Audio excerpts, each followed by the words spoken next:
কিছুদিন আগেই ছোট পর্দার জনপ্রিয় অভিনেত্রী অহনা রহমান জানিয়েছিলেন শীঘ্রই অভিনয়কে বিদায় জানাবেন তিনি।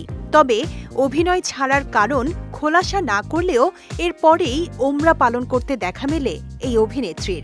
সম্প্রতি ওমরা পালন শেষে দেশে ফিরেছেন অহনা।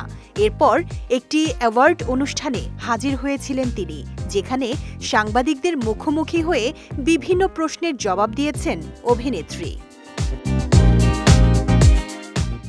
সেখানেই এক প্রশ্নের জবাবে অহনা বলেন, যারা কখনো হজ বা ওমরা করতে যায়নি তারা বুঝবে না এই অনুভূতিটা কেমন।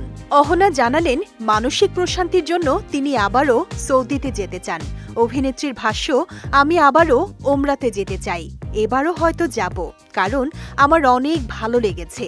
আমি যদি কখনো একটু রিল্যাক্স থাকতে চাই, একা থাকতে চাই বা মানসিক প্রশান্তির খোঁজ করি, তাহলে সৌদিতেই যেতে চাই, কারণ এত সুন্দর জায়গা আমার ওমরার কয়েকদিনে মন ভরেনি।